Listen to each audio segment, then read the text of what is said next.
잠시 후 10시 반에 서울 서부지법 폭력사태의 배후 협의를 받는 정광훈 목사에 대한 구속영장 실질심사가 있습니다.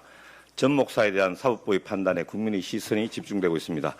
정광훈은 오랜 기간 공적 공간에서 혐오와 분열을 조장하고 폭력적 상황을 정당화하거나 선동하는 발언을 반복해왔습니다. 특히 윤석열 내나를 적극 옹호하며 각종 집회를 주도했고 이른바 국민 저항권을 운운하며 극우 세력을 선동해서 결국 서부지법 폭력 사태라는 중대한 결과를 초래한 원흉으로 지목되어 왔습니다. 정광훈이 대한민국의 민주주의와 법치주의에 끼친 폐해는 심대하고 명백합니다. 그러면서도 그는 자신의 행동이 끼친 해악을 부정하고 있습니다.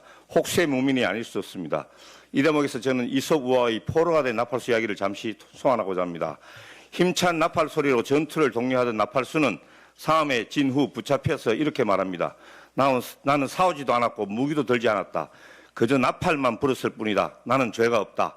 그러나 나팔수를 붙잡은 병사들이 이렇게 말합니다.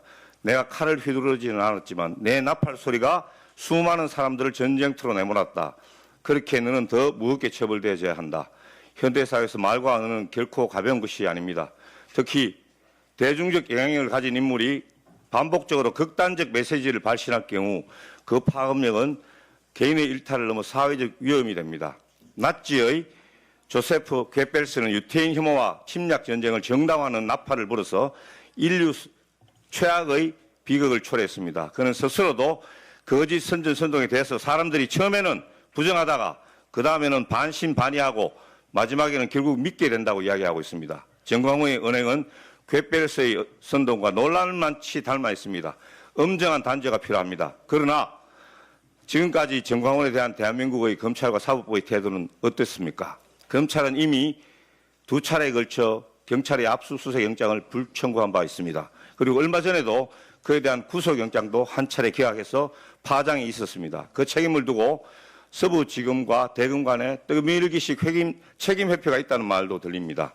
법원도 과거 전 목사의 재판에서 이해할 수 없는 판결을 내려왔습니다.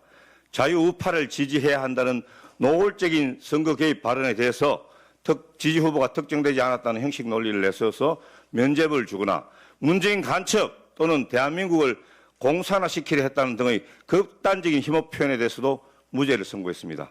표현의 자유를 보호한다는 명목하에 법원이 오히려 민주주의의 근간을 흔드는 거짓 선동에 대해서 방패막이를 제공해 왔다고 해도 과언이 아닙니다. 이번 전 목사에 대한 영장 실질 심사에 대한 판단은 사법부가 국민의 상식과 신뢰에 부응할 수 있는지를 가리는 시금석이 될 것입니다. 이제라도 사법부는 민주공화국의 최후 보루로서 책임 있는 판단을 내려주기를 기대합니다. 이상입니다.